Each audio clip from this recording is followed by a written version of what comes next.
میرے بھائیو، 1 گھنٹے کی عبادت جہاں پہ 9 سال کی عبادت کو کراس کر جائے، وہ کتنا کم عقل بندہ ہوگا جو ان دنوں کا گھنٹہ ضائع کر دے، ان راتوں کا گھنٹہ ضائع کر دے؟ کتنا بے وقوف ہوگا۔ اگر کسی کام میں مشغول ہے، ضروری کام پڑ گیا تو اس کی زبان چلتی رہنے چاہیے۔ کیسے؟ سبحان اللہ و بحمدہ، سبحان اللہ العظیم، یہ پڑھتا رہے۔ اس کے صرف 1 ٹکڑے کے پڑھنے کا اجر و ثواب پتہ کتنا ہے؟ جو 100 مرتبہ سبحان اللہ و بحمدہ پڑھتا ہے، وہ اس کے گناہ، بتائیے دنیا میں کوئی ایسا بدبخت ہوگا کہ جس کے گناہ سمندر کی جھاگ سے زیادہ ہوں؟ سمندر کے اوپر ایک جھاگ آتی ہے، ایک جگہ کی جھاگ کی بات نہیں ہو رہی، دنیا کے اندر جتنے سمندر ہیں سب کی جھاگ جمع ہو جائے، نبی کریم نے کہا اگر اس جھاگ سے زیادہ بھی کسی بندے کے گناہ ہیں تو اللہ کو یہ تسبیح سبحان اللہ و بحمدہ اتنی پسند ہے کہ اللہ سمندر کے جھاگ سے زیادہ گناہ بھی معاف کر دیتا ہے۔ کیوں نہیں کروانے؟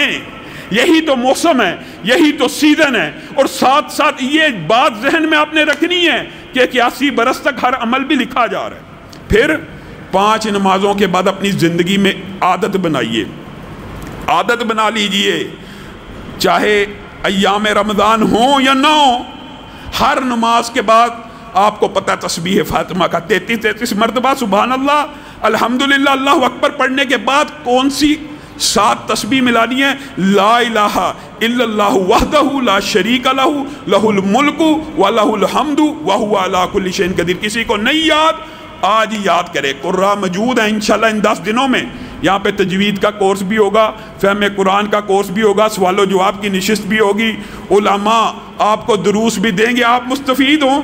جس کو نہیں یاد ہمارے قاریوں سے رابطہ کریں، ان سے یہ ایک کلمہ یاد کر لے۔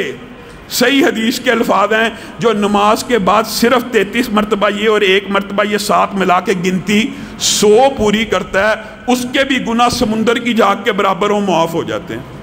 آپ نے یہ زندگی کے اندر یہ کام کرتے رہنے، اور یہ کلمات بہت زیادہ انشاءاللہ جمعے اور اس کے بعد ان کا ذکر کریں گے، لیکن آپ نے سبحان اللہ والحمدللہ ولا الہ الا اللہ واللہ اکبر ولا حول ولا قوت الا باللہ، اس میں 5 وظیفے کٹھے ہیں جن کی الگ الگ فضیلتیں جو آپ کے سامنے بعد میں رکھیں گے۔ آپ نے 100 مرتبہ کم از کم ان 10 راتوں کے اندر یہ بھی پڑھنے ہیں، جتنے جی چاہے گناہ ہوں اللہ تعالیٰ آپ کے سارے گناہوں کو معاف کرے گا۔ آپ نے اپنی ایک تربیت کرنی ہے، اپنی ایک ٹریننگ کرنی ہے۔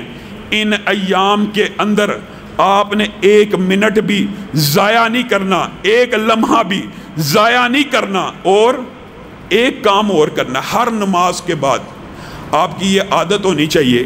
یہ تو وظائف اور اعمال اور ثواب کے لیے آپ کو بتا رہا ہوں، ہر نماز کے بعد آپ نے آیت الکرسی پڑھنی کرنی ہے۔ اس کے بارے میں بھی صحیح حدیث موجود ہے، اگر بندہ مر گیا سیدھا جنت میں چلا جائے گا جو بندہ نماز کے بعد آیت الکرسی پڑھتا ہے، سیدھا جنتی ہے۔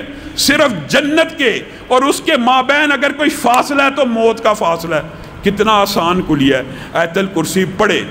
بہت سے ساتھیوں نے